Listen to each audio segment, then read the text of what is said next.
नमस्कार दोस्तों, ध्रुव tech world में आपका स्वागत है। बिहार में कंप्यूटर शिक्षकों की बम्पर बहाली होने जा रही है।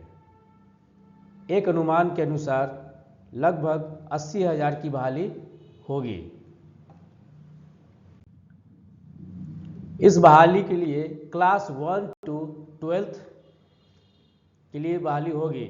वे कौन कौन से आवेदन कर सकता है, इसकी एलिजिबिलिटी क्या है, एग्जाम पैटर्न क्या है, सिलेबस क्या है, समझिए पूरे विस्तार से।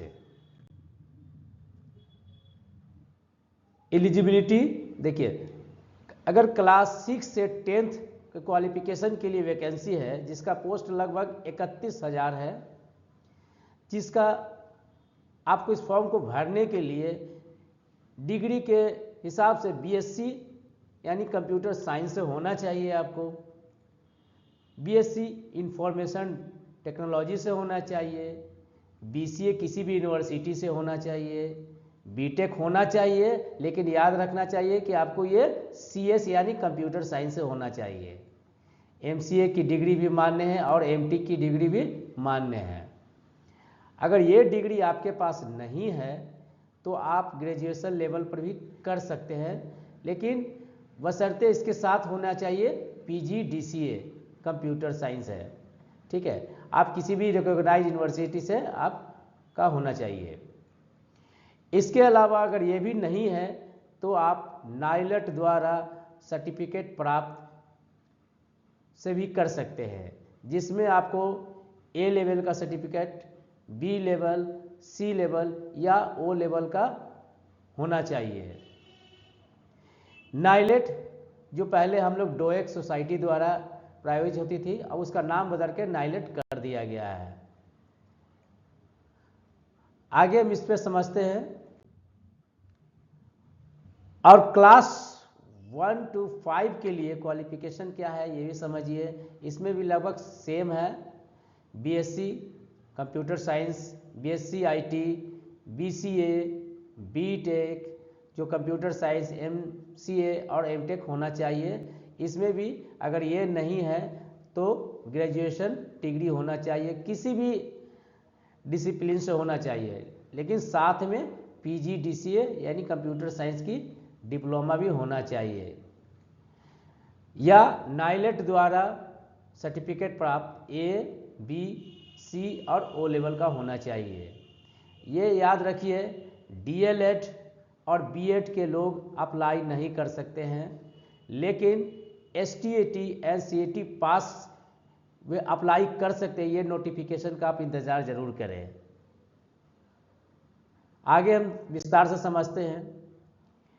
इसका एज लिमिट क्या है। देखिए, मिनिमम माना गया है कि इसका एज लिमिट 18 साल तो होना निश्चित है, मैक्सिमम 40 तक जा सकती है, लेकिन मुझे लगता है कि ये बढ़ाया भी जा सकता है, हो सकता है ये 59 तक भी जा सकती है।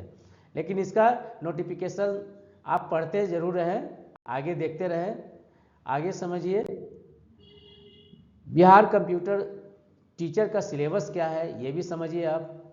जैसे बेसिक कंप्यूटर आपको आनी चाहिए, नॉलेज होना चाहिए। मतलब क्या है इसके अंदर में, बेसिक कंप्यूटर में मतलब है कि रैम क्या है, मदरबोर्ड क्या है, रोम क्या है, हार्ड डिस्क क्या है, वो कैसे फंक्शनली करती है, फाइल और फोल्डर क्या है, ये सब आपको समझ होनी चाहिए। इसके बाद कहा जाए तो कंप्यूटर नेटवर्किंग की भी नॉलेज होनी चाहिए, जैसे कि लैन की जानकारी, लोकल एरिया नेटवर्क, वैन, wide area network, MAN, metro area network होनी चाहिए। इसके अलावा ऑफिस टूल, जो माइक्रोसॉफ्ट ऑफिस भी कहते हैं इसे, जिसमें माइक्रोसॉफ्ट वर्ड यानी वर्ड प्रोसेसिंग से रिलेटेड आपको नॉलेज होनी चाहिए। डाटा एंट्री के लिए स्प्रेड शीट यानी एमएस एक्सेल होना चाहिए आपको, और स्लाइड प्रेजेंटेशन के लिए आपको पावर पॉइंट के भी नॉलेज होनी चाहिए, ये बहुत ज़रूरी है। इसके बाद हम मल्टीमीडिया की बात करते हैं। मल्टीमीडिया का मतलब होता है कि आप ऑडियो, वीडियो और ग्राफिक्स का नॉलेज इसमें ज़रूरी है, यानी ऑडियो कैसे प्ले करते हैं, कैसे उसका मैनेजमेंट करते हैं, वीडियो कैसे मैनेजमेंट करते हैं, और इसके क्या क्या सॉफ्टवेयर होते हैं। जैसे कि माना जाए कि इसमें हम फोटोशॉप, इलस्ट्रेटर जैसा एप्लीकेशन हो सकता है आपको आनी चाहिए। और वेबसाइट से रिलेटेड भी आपको नॉलेज इसकी पूछी जा सकती है, क्वेश्चन में अनुमानित है, जिसमें HTML तो आपको मस्ट है आना चाहिए, जिसमें कि वेब कैसे क्रिएट करते हैं इसके टैग के बारे में नॉलेज होनी चाहिए, फॉर्म कैसे बनाते हैं इसका कोडिंग प्रोसेस आपको पता होना चाहिए, इसको अच्छी तरह से ज़रूर पढ़ें।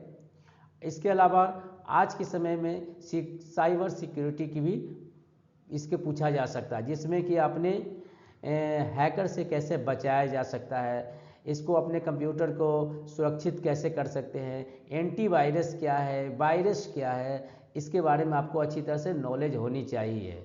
नेक्स्ट स्लाइड में हम कुछ पार्ट और बचे हुए समझते हैं, जैसे डिजिटल पब्लिशिंग यानी डेस्कटॉप पब्लिशिंग की नॉलेज होनी चाहिए, यानी DTP, और इसके अंदर में फोटोशॉप एप्लीकेशन, प्रिंटिंग कैसे करते हैं, ये टेक्नोलॉजी आपके नॉलेज में रखनी होगी। और इसके अलावा नेट चलाते समय क्या क्या आप सुरक्षा रख सकते हैं, सेफ इंटरनेट कैसे ब्राउज कर सकते हैं, इसके बारे में आप जानकारी रखें, यही हो सकता पूछेगा आपको। और अभी आगे आप नया लेटेस्ट टेक्नोलॉजी के बारे में भी पूछे पढ़ ले अच्छी तरह से, जैसे AI आया है, इस तरह की जानकारी भी रखे तो और अच्छी जानकारी मिलेगी आपको, ये पूछ सकता है। आगे कुछ विशेष तो नहीं, लेकिन इम्पोर्टेंट डेट आने वाली है, जैसे इसमें इसका लास्ट डेट और एग्ज़ाम डेट कब है, ये सरकार का नोटिफिकेशन ज़रूर पढ़ते रहें। एप्लीकेशन फ़ी उम्मीद है कि 250 से 500 के बीच होनी चाहिए, लेकिन रिजर्वेशन के हिसाब से SC ST और PWD के लिए छूट ज़्यादा होगी इसमें, और जनरल वाले के लिए लगभग एक जैसा होगा।